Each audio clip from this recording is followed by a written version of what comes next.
warm welcome after you, our cherished viewers. Thank you for joining us on the Fire Service TV. This is Fire Service in Focus, and I am DO3 Aka.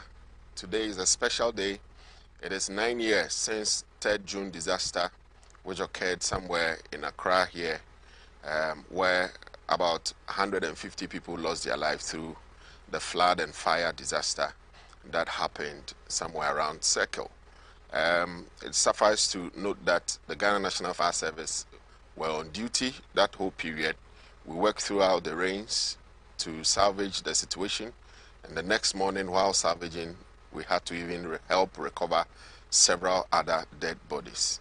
The question remains, what have been the lessons? Have we learned anything from that twin disaster that occurred about 9 years ago? And today, we would also want to take the opportunity to delve deep into a developing story where in recent times we hear of fuel tankers falling by our highways, where community members, instead of them kind of calling for help, rather would throng to the situation or to the area and then siphon fuel, which sometimes have led to explosions, fire, injuries, and what have you. Today we'll be delving deep. We'll go to the prevalent areas, talk to those who matter, to get their views as to what can be done to curtail such situation. I believe today's program is going to be very insightful, it's going to be very educative, and you wouldn't want to miss any section. And therefore, we'll go for a short break. When we come, I will introduce our guest, and then we'll zoom into the nitty-gritties of today's topic. Thank you.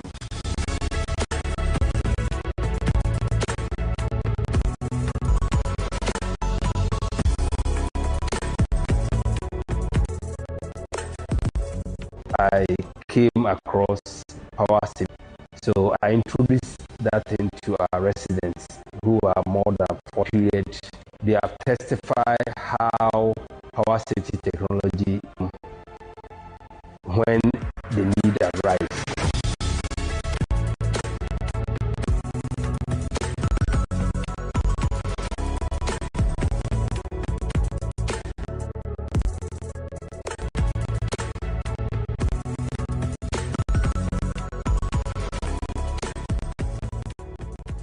Power safety.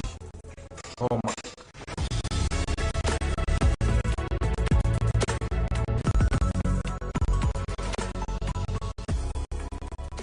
Welcome back, our cherished viewers. We are still live on Fire Service TV. We are coming to you from the Studios B of the Ghana National Fire Service TV here in Accra. And today's program is Fire Service in Focus, and we are honored to have in the studios with us our very own Director of Public Relations, who has been helping us over the period to digest some of these important topics that we treat here. And today, we are happy to have him on the show. Sir, good afternoon and welcome to Fire Service in Focus. My pleasure. Thank you for joining us. In recent times, we've heard and we have witnessed several tanker incidents along our major highways, particularly within the Asante Achim Municipality Enclave, that is between Konongo and Nkoko, where we have most of these incidents happening. I remember 3 years ago, a similar one happened around Tepa area, that is Ahafuano North District, where 3 persons died. A toddler who was resting within in the mother's room. Unfortunately, when the tanker fell, the explosion led to a fire occurring and then affecting the toddler, whilst the driver and his mate died. Quite recently, too, we've been experiencing some at Dadieso, Odumase, and a few other areas along the Konongo-Accra highway. What would you say is the cause of people thronging to fuel tanker accident scene? Is it because of poverty or the lack of respect for our lives in general, so to speak? Right. I think I will start from this way. You see, your introduction took us back 9 years ago when there was that twin disaster at Circle, where we lost a lot of lives. Elsewhere, that will have set the motion for people to prepare towards emergencies. However, here we are, and people are still doing what is not expected to be done. You see, we learn from history. And once you learn from history, it guides you moving forward. And so if we, as a people, we do not learn from our history, and all the time we want to go back and do the same thing that we were doing, then we are not a progressive people. And so one would have expected that from that disaster, we would have learned that if any disaster happens, it will be better for you to rather move to a safety zone rather than moving into the danger zone. And that is what we are doing. Now to your question, you know, most towns along that lane or that route, all that they are looking for is the unfortunate thing to happen so that they can cash in. Like you indicated, there are financial benefits to what they are doing, and that is what they keep on doing what they are doing. The financial benefit is that they scoop or get the fuel from the tank that has fallen, and by so doing, they are able to sell the content or whatever they have scooped from the tank or what is leaking, and they get some coins for food and for other things. And so if you ask me, yes, the bottom line is about poverty and how people think that this is an opportunity for us to make something out of somebody's disaster. And that is not the best for us as a people. Thank you, sir. Thank you for still joining us. If you are now joining us on your TVs, this is Fire Service TV, and the program is Fire Service in Focus. This program has been tailored with you in mind, where we discuss pertinent topics that relate to your well-being, and then how we operate as a public safety organization, an institution which has the mandate to ensure that the Ghanaian populace are safe in conducting their day-to-day business. We are also live on Facebook and across other social media handles with the handle name at GNFS Official. So please kindly join us. If you are on social media, you can also share the link with your friends and the people in your cycle so that they can also tune in and then join us. Very soon, the telephone number to the studios will be displayed on your screens, so that when it is time for you to call us, you can rightly do so.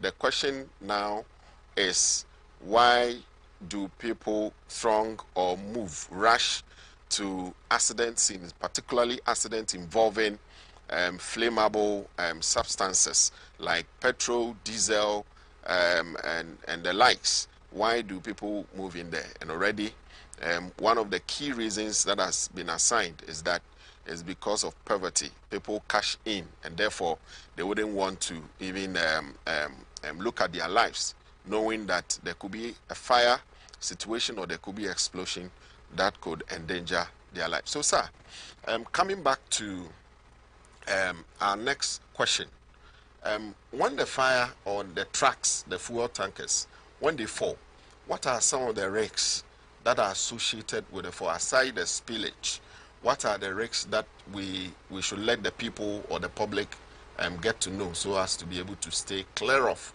from the scene? So apart from the leakage or the spillage, the most dangerous aspect of what happens is that there will be a fire outbreak. Now, the content that is spilled is very volatile and highly flammable. And because they are volatile, sometimes they can just convert from the liquid state to the gaseous state. And when they get to that stage, the eye cannot see. And so they move, and wherever they meet any naked fire, they travel right from where the fire is to the source of the spillage. And so they, within seconds, you see the fire moving from where the fire started to the source of the spillage, which is the tanker. And so the first major thing that we risk going to that place is fire outbreaks. Now, when this fire occurs, because I indicated that the fuel is able to directly transform from the liquid state to the gaseous state, and there is wind blowing. So wherever you see this gas, the fire will travel to that area.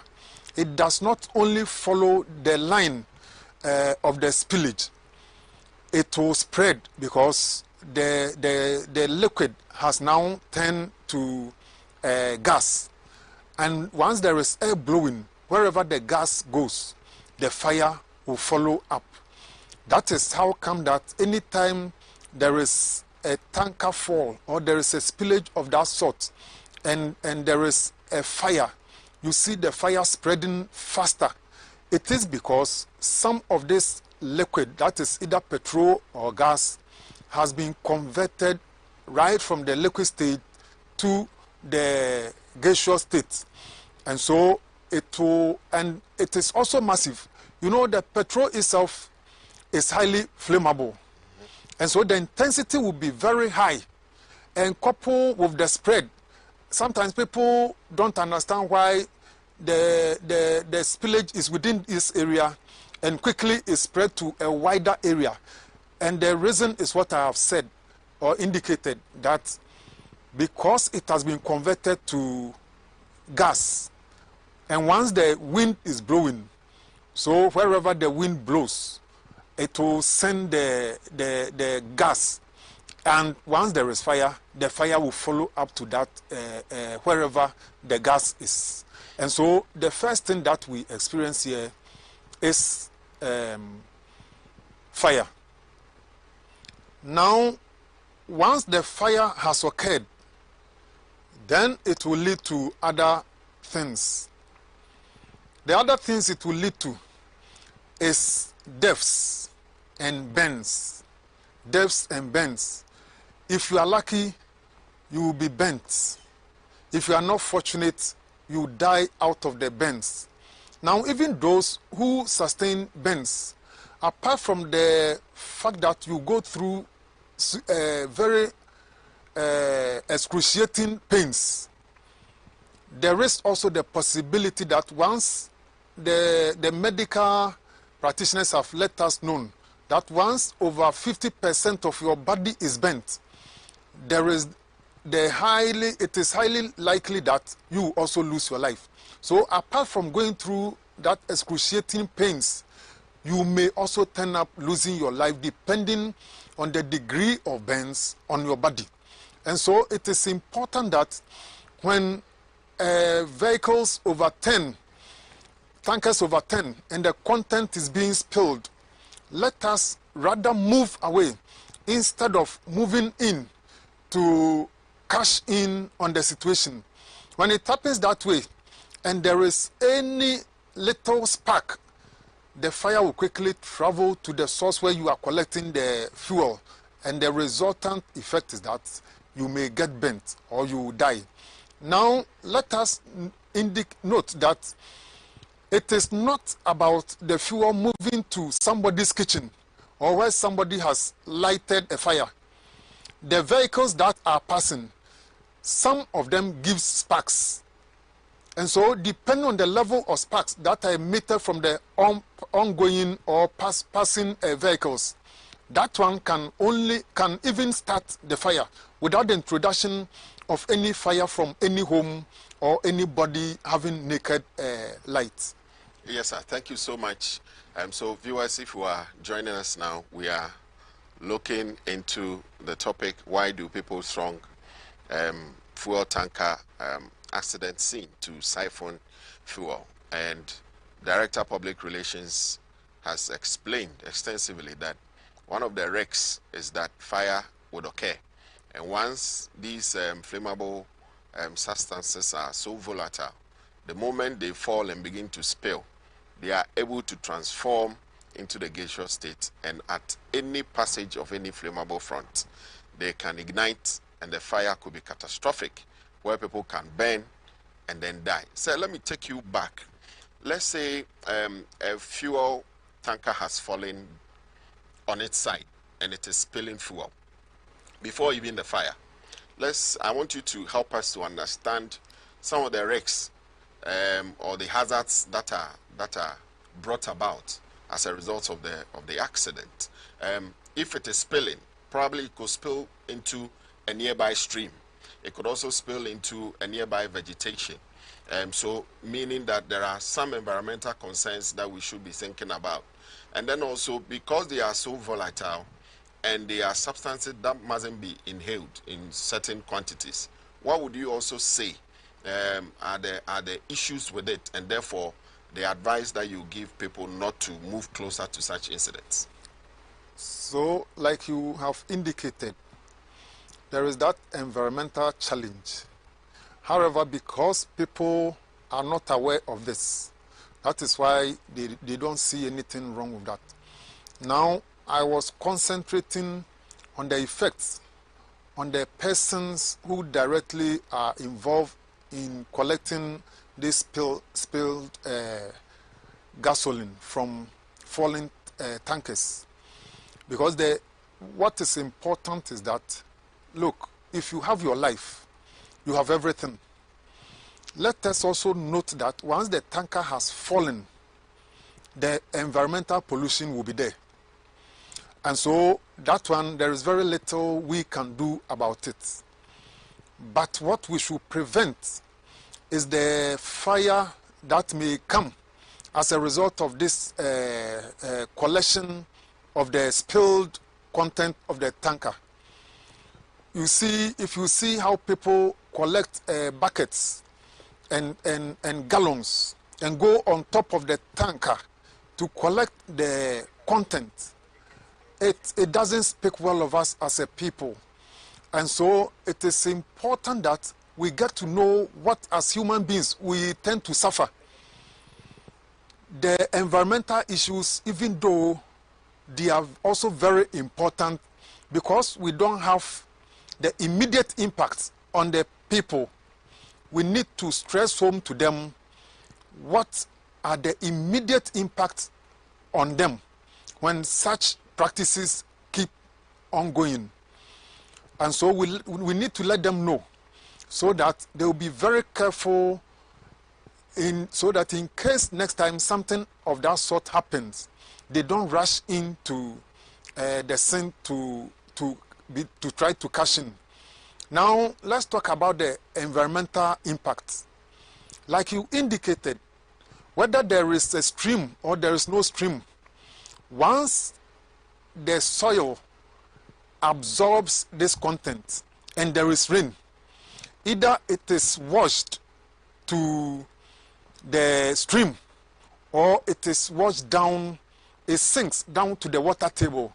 And so in such areas, if you have underground water that you use, especially if you have a borehole, you will see the water or the taste changing, meaning some chemical, or in this case the petrol or diesel, have seeped down right to the water table and it has polluted the water. And so these things are there. It is either washed into the streams where we easily pick the water for our chores or we drink directly, or they sink deep into the environment. Now they may also, if you have plantation there, the plant may pick this spilled petroleum products, and once it is picked, they become part of the food that you harvest, whether fruit, whether crop, whatever it is. Then once you eat, it means you are eating poisonous substances into your system. And so these are some of the things that we must consider. But like I indicated, because normally we don't see the effect of the spilled content on the ground. That is why we want to advise that, because the most likely or the immediate occurrence will be fire, the impact will be fire outbreaks with its consequences. It is important that when they occur, no matter the poverty level that you think you are in, your life is more important than you being burnt by the fire that may result. Thank you, sir.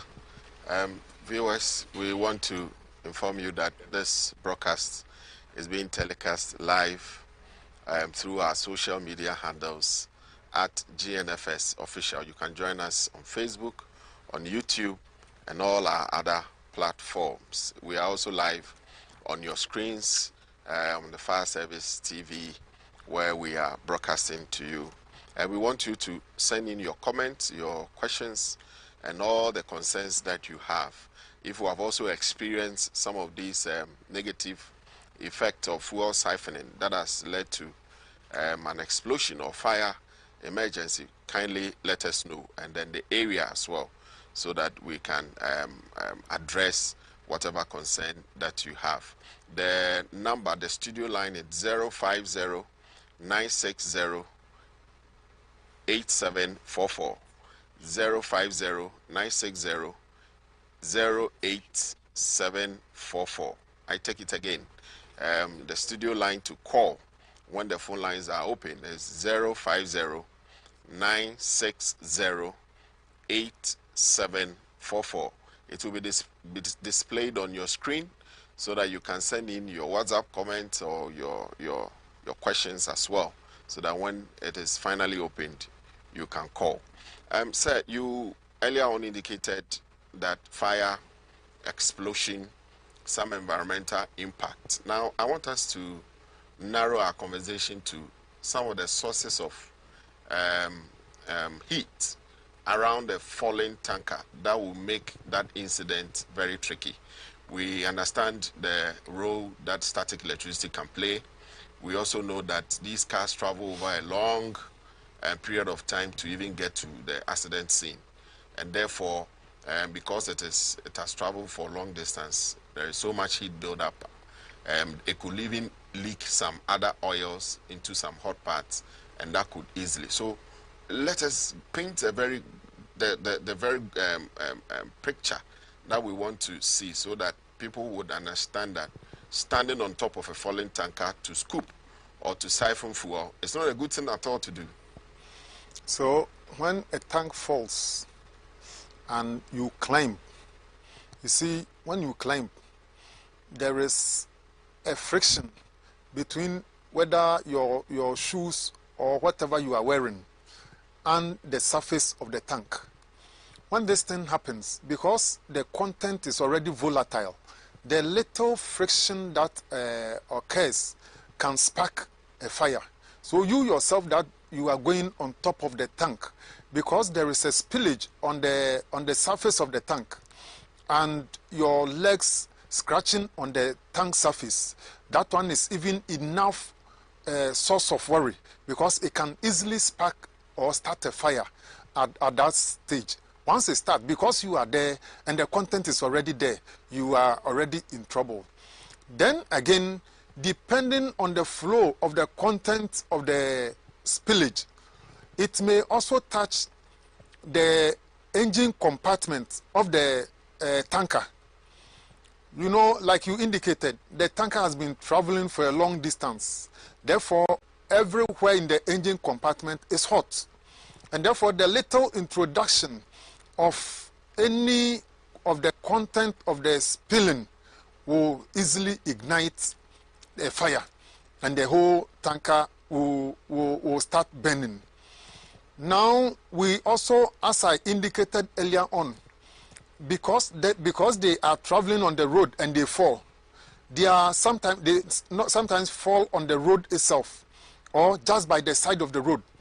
And on passing vehicles, some of them are indicated that they give off sparks. And so once you also have this content that has easily transformed from the liquid to the gaseous state, and they are within the environment, they can easily start the fire. And so these are some of the sources of introduction of heat, apart from the spillage itself traveling to where somebody has even lighted a fire. These are other forms of introduction of heat that can easily start a fire when a tanker falls. And that is why we should be very careful not even to go closer when a tank falls. So viewers, you now understand the sources of heat around such accident scene. There is a possibility of you even generating your own electricity by way of rubbing yourself or your feet, your shoes along the body of the fallen truck, and that could generate a potent electricity in the form of static electricity to even start the fire from there. Again, we've also had instances whereby the tanker falls closer to a community where people may be doing their cooking chores and what have you. And this brings us to this question. What has been your standard operating procedure at such incidents vis-a-vis wanting to prevent fires and explosions, sir? Right, so immediately we get to such incidents, one of our immediate actions is to ensure that we cool the tanker that has fallen. Then we immediately go around the community where the spillage is, telling them that if anyone has lighted fire, he should quickly put the fire off. Because, like I indicated, it is not about the line through which, or the path through which the fuel that is spilling is traveling.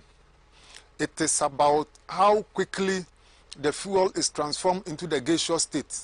And you know, once the wind is blowing, the wind will send the vapor or the gas to the source of fire. And once it is introduced to the source of fire, it is just a matter of traveling back from the source. And that is how come within a second, the whole area is involved in flames. So those are the things that we do. Once we have informed all the communities about what the dangers that lies ahead are, we also, one of the earliest things we do is to ensure that on passing cars that are passing by, reduce their speed. They travel at low speed, so that the more speed they travel, the more the friction, and therefore the more likely it is that a fire will occur. Now, if the content of the spillage is across the street, we make sure that we stop the cars from even passing until we blanket the spillage with foam, so that if we realize that we have done enough of that and it is safe for the vehicles to pass, then we allow them to pass. So one, we ensure that the vehicle itself is protected, on-passing vehicles are protected, or we ensure they don't pose any danger to the vehicle that has fallen. If there is any spillage, we ensure that any spillage across the street, we ensure that that spillage is covered, and if it is safe, we allow the vehicles to then pass. And then the community around where the vehicle has fallen, we also inform them of the dangers that are around, so that they don't involve themselves in this form of disaster. Thank you, sir. So in that case, ensuring that the spillage is contained in order not to kind of continually give off its volatile chemicals to ignite any possible heat source, are the men who normally go in to manage such incidents also properly protected? My brother, unfortunately, you see, the last time I was saying that every incident has its appropriate protective equipment to use. Unfortunately, with the GNFS, we only have the firefighting suit. And so, for the firefighting suit, yes, we go in with the firefighting suit. But if the firefighting suit is suitable for a specific incident, it's another issue. If it is fire, yes, we are well protected. But if it is other incidents, like spillage of chemicals, emission of toxic substances, sometimes, you see, when materials are burning, they emit several forms of substances. Some may be X-ray, some may be other forms of emissions that are harmful to the skin or to the body. And they can easily penetrate through the firefighting suit that we are wearing. And so if it is fire, yes, what we have that you normally see us wearing, mostly it is in the form of blue-black apparel with the reflectors in them. We also have them that are brown, also having the reflectors in them. And so if you see us wearing this, then if it is fire incident, we are protected. But if it is other incident, then I am afraid we are not much protected. Now, even if it involves a fire, and the substance that is involved emits rays, radioactive substances, then the firefighter is in trouble because the appropriate personal protective equipment is not what he's wearing. What he's wearing is for firefighting and not any other emergency. Well, viewers, this is the more reason why we want you to stay clear of such fallen truck or tanker accident scenes. Believe me or not, as earlier on indicated by the Director of Public Relations, even the firefighters who come to your aid currently are not adequately protected. So please, you are not even insured. How much more the firefighter? So it means that the person who has even come to save you is supposed to get the requisite protection, and that protection has not even surfaced as at now. So please, make sure you value your life. Value your life by staying away from such things. Sir, what marvels me is that the same people who accuse us that we barely do nothing in this country, when there is such incident, would come, throng this accident scene, take their phones, and then begin to take footages. What is the risk in that, and what should they also do? Right. So, our phones, as you see it like that, if it is not operating, then you are safe. But if you start using the phone also gives us sparks.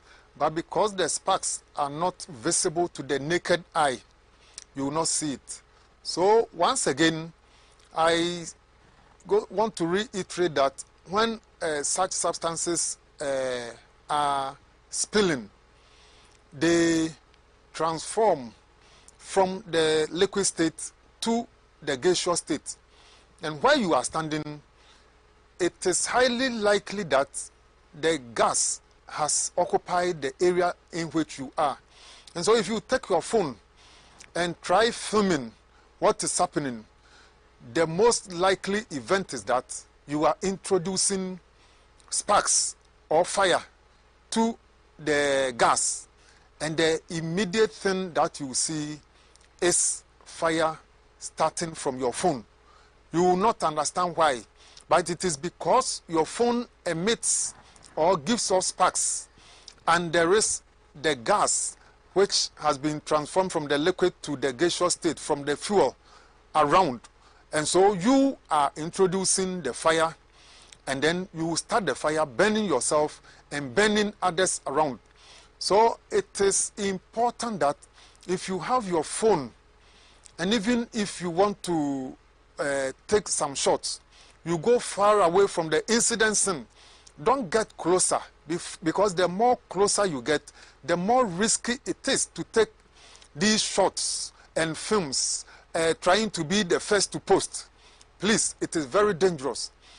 It is advisable that any time you have a tanker falling, please move away from the scene. It is not only a tanker falling. Any emergency that occurs, please move away to a safer distance, so that in the event of any unforeseen circumstances, you will not be caught up in the web. For us, we are trained, and even us, that we have been trained to look out for these signs of dangers. Sometimes we are caught up in the disaster. What about you who don't know some of any of these dangerous signs? So please, anytime there is a disaster, please move away from the incident scene. Allow the first responders to deal with the incident. When they have finished and you want to come around and congratulate them, so be it. But as the disaster is ongoing and the preventive measures are underway, please stay away and give the firefighters the room to operate. Please, as the advice has come, do stay far away from such incidents and allow the fire service personnel to do their job so as to be able to preserve lives and save property. So, sir, what is the role of Ghana National Fire Service when it comes to managing crowds at such incidents?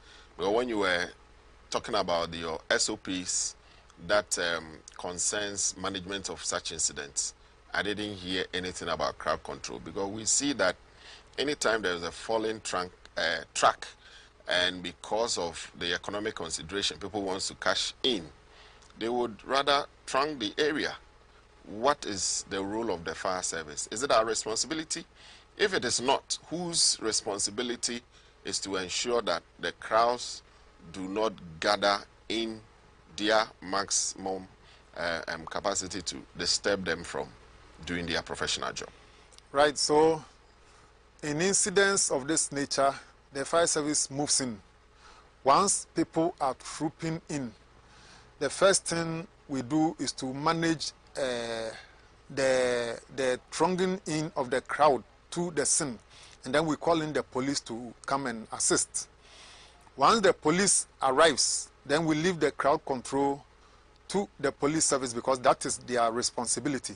Fire service don't control crowd, but because lives are involved here, we will manage the crowd until the arrival of the police. If it takes a long time for the police to arrive, we will continue to do what can be done within the limited numbers that we have on the ground. Because, mind you, because we are not trained to control crowd, our responsibility is to manage the disaster that has occurred. Now, because if you come in, you are coming to create more challenge. That is why we need to manage the crowd as well until the police comes in. So until the police comes in, we take crowd control as part of our activities. But like I indicated, immediately we call back to the station requesting that they invite the police to come in to control the crowd as well as traffic.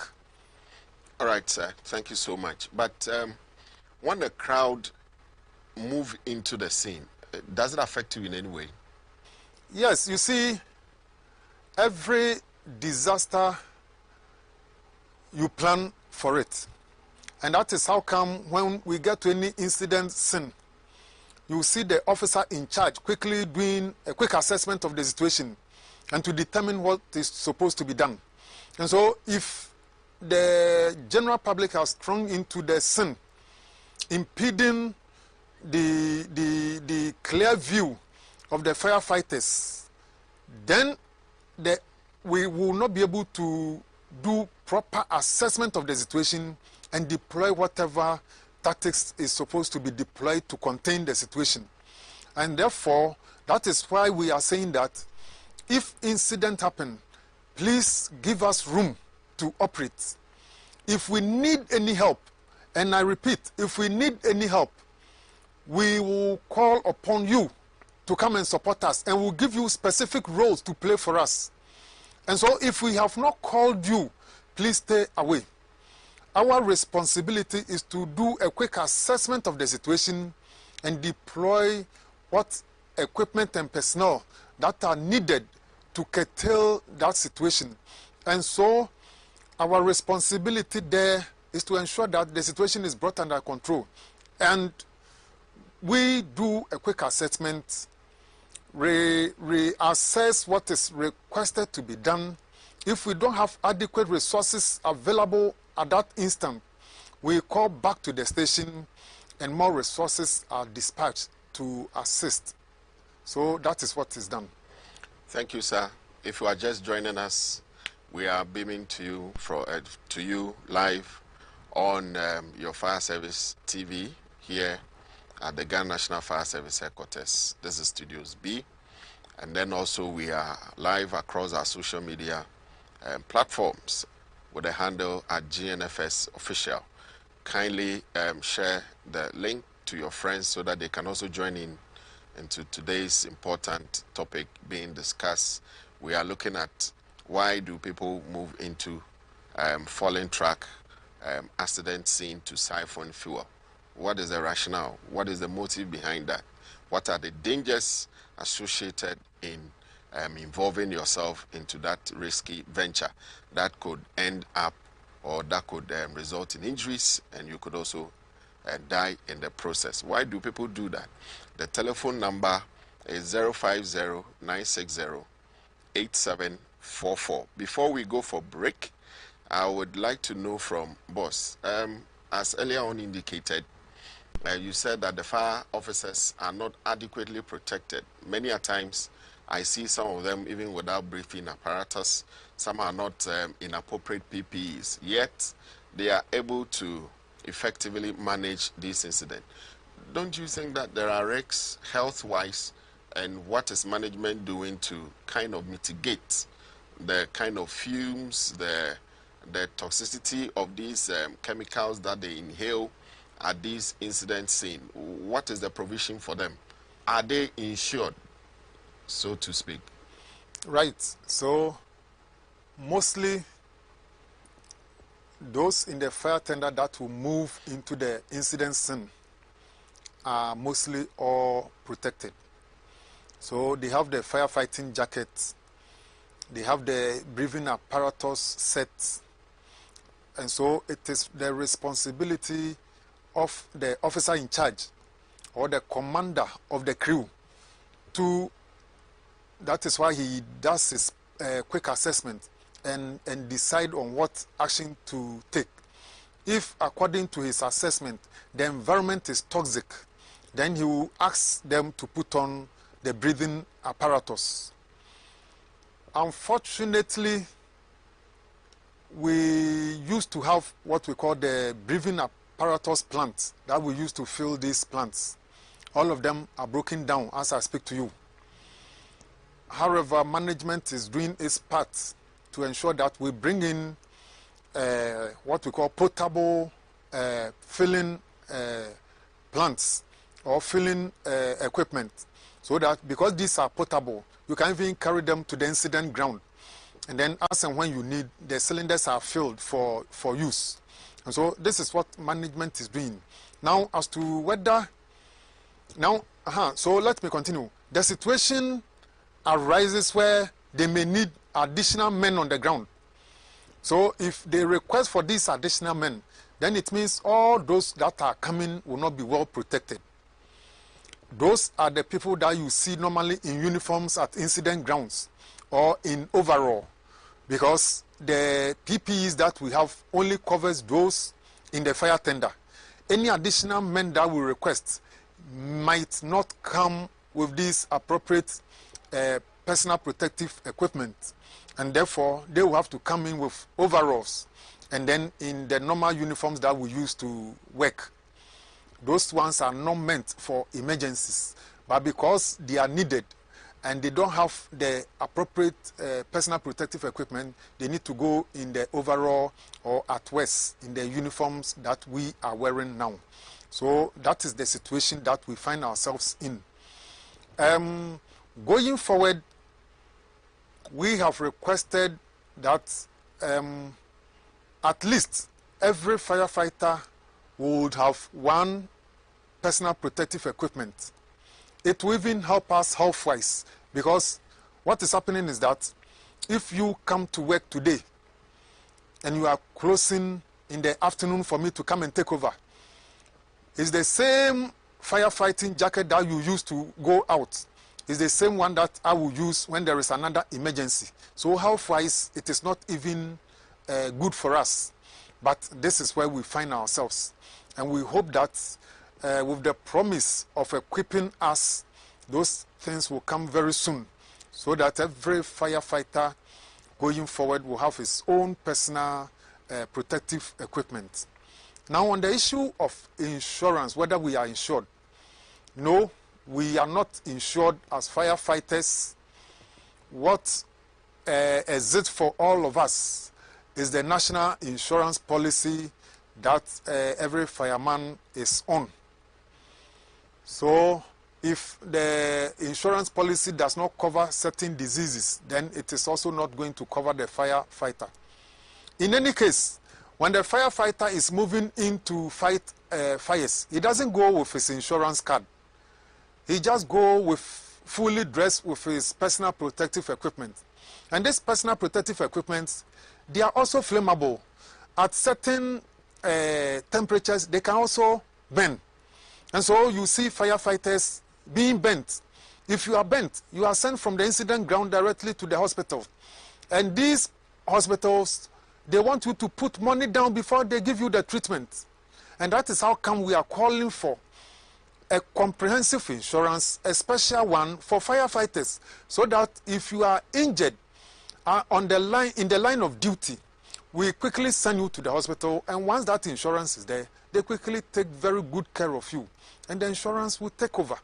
And so we are calling for the state to ensure firefighters in this country, so that if a firefighter knows that, oh, I am insured, no firefighter will pretend as if I am fighting the fire when actually he is not fighting the fire, because he knows that if he gets injured, it is going to be difficult for him to take care of himself. And then there is also another policy by government that is called workman's compensation. That one is for all public sector workers. But we are saying that our job is very risky, and therefore we need a special package specifically to suit the nature of our jobs, so that if we get injured, then we will be able to take care of ourselves through that insurance policy. Viewers, you've heard from the horse's own mouth.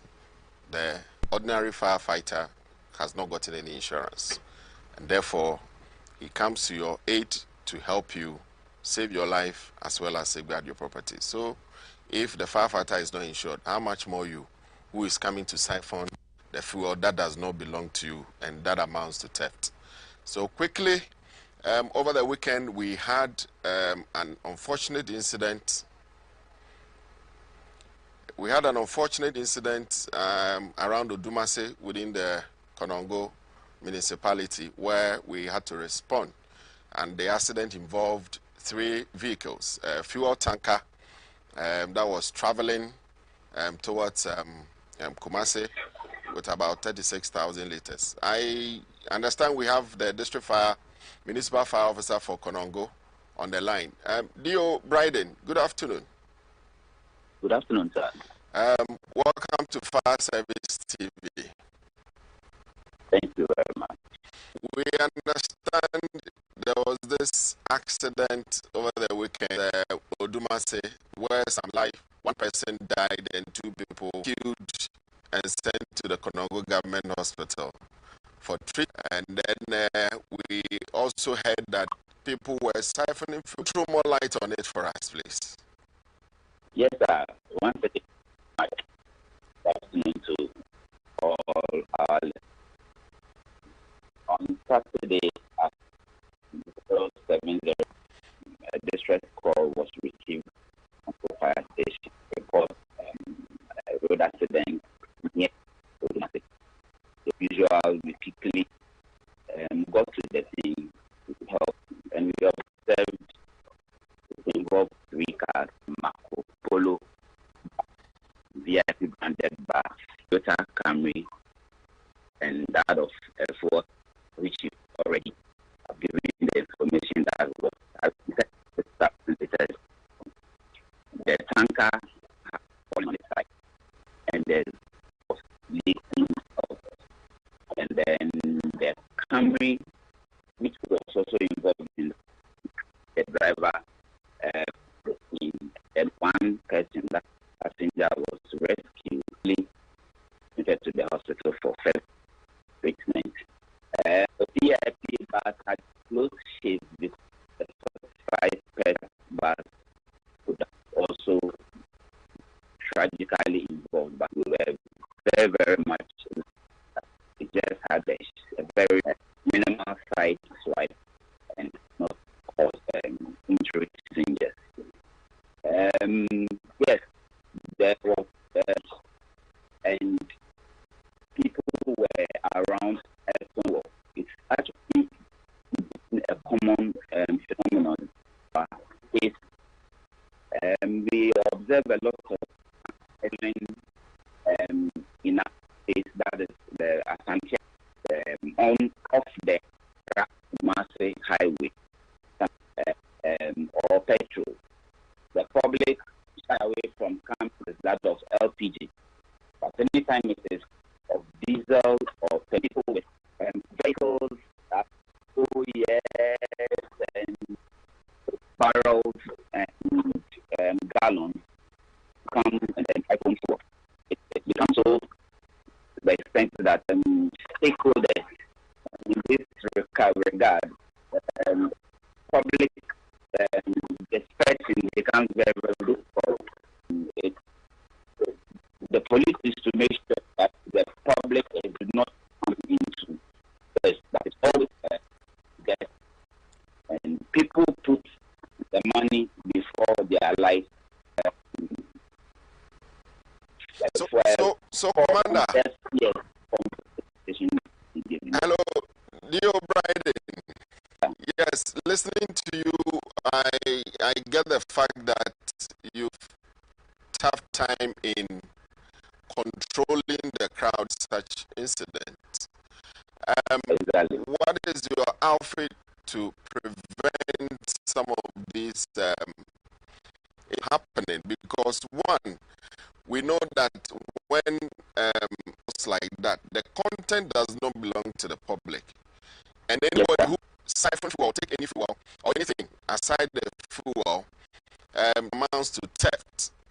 So, what is your command doing in collaboration there to ensure that that thing becomes a thing of the past, vis-a-vis the risks associated with it, where it can happen, an explosion could happen as well? I think much emphasis must be laid on the risk we can best I give reason why the public sometimes can have a grab of the due to it can get out of use the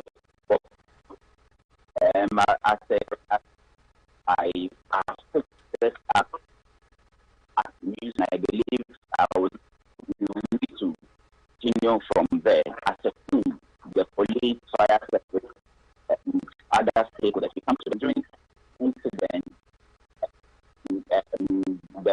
the police will be very, very much conspicuous, and then the numbers will be that they will be able to control the crowd. Because one for a large number between and people on the scene, everybody for a graph of the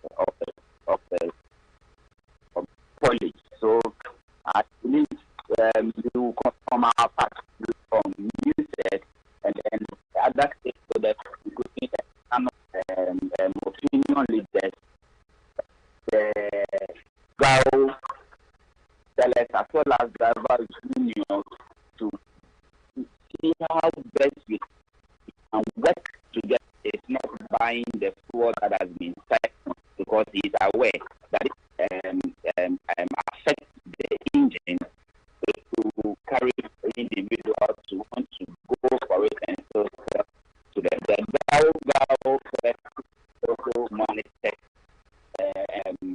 also educated to the extent that also not be words from the people.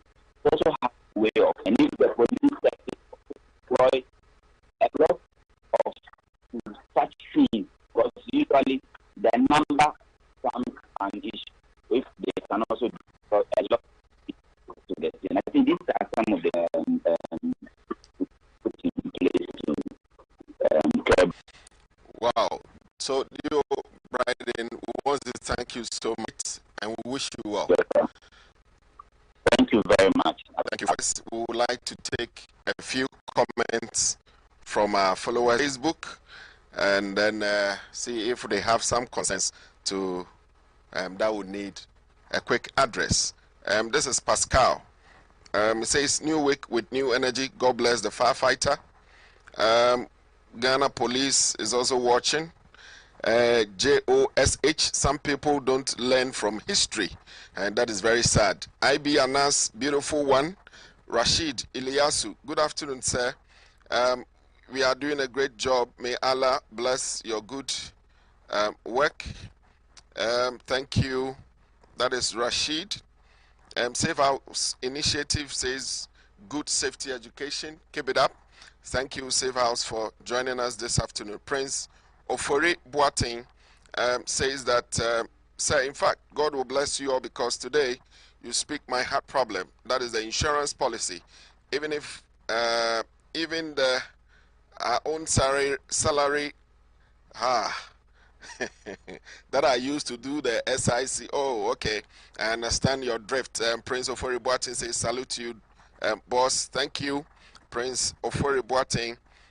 This is also coming from Kate Jost, David Asefua, Benjamin Ofori, Dachehene, Princess Swansea, Samuel Ejay, Omod Ojato, Jingdo, sorry if I butchered your name, and then also Prince Entry, all watching us live on Facebook.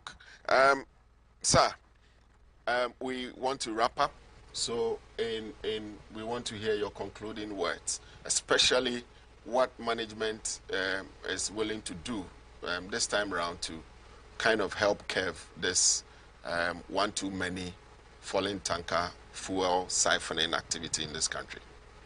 Right, thank you very much. I think as a people, we must take our safety very seriously. We must take it serious because, look, we all have just one life to live. If, because you think today you need 20 cedis, you need 50 cedis, and therefore you want to risk, assuming there was a fire during over the weekend, and you were caught up in the fire, how much money were you going to spend in treating yourself? Then we turn up blaming government or calling upon government to come and support us. Meanwhile, you could have stayed safe. And so we want to ask you that, please, your life is very important. Therefore, keep your life safe. If there is any emergency, not only tanker falling, but any other emergency, please don't rush into the scene. Allow room for the firefighters and other emergency responders to work. If we need help from you, we'll call upon you to come and support. So stay at a safer distance so that you will not be caught up in any aftermath of an emergency. Like I indicated earlier on, for us, we have been trained to look out for dangers. However, even with our training, sometimes we are caught up in these disasters. Therefore, please stay safe for us. On the way forward, I think when you talk about tanker falling, it is not only the responsibility of the fire service. We have stakeholders. It runs right from the National Petroleum Authority. We even have a commission, National Petroleum Commission, National Petroleum Authority, all these agencies, the police, the fire service, all of us, the communities along the route where these tankers have been falling frequently, should come together and ensure that we put an end to such a practice. the more you stay safe, the more the nation progresses. Because if fire should start now, it will not consume only you, it will consume properties as well. And therefore, let us stay safe and ensure that the nation runs. Thank you very much. Thank you, sir, and thank you for joining us for today's insightful discussion. So, viewers, this is where we draw today's curtain on the topic, why do people trunk accidents involving fuel tankers especially, and then go into siphon fuel. So from the discussion, we learned that the firefighter who goes to the scene to manage the spillage as well as prevent any fire vis-a-vis any explosion from happening has not gotten any dedicated insurance policy that covers him. And therefore, when he or she is injured, he goes through a hell of time to even get his medical expenses paid. So if this is happening to the firefighter, how much more you, who probably may not even have a personal life insurance? So that incident scene is a no-go zone area for you, irrespective of whatever gains you would want to get from that incident. So please, let us value our life. Let us stay clear off from such incident, not just falling tankers incident, but any other incident that could easily degenerate into fire and explosion, so that we can continue to have our peace of mind, go about our businesses, and the fire service would also respond appropriately. Thank you for joining us. I know that this has been an insightful edition of today's Fire Service in Focus. We know that those of you who just joined, you will continue to watch on Facebook and across our social media handles. Keep your comments, your questions coming, and we will address them for you. Stick and stay with us whilst you enjoy our other programming. Thank you.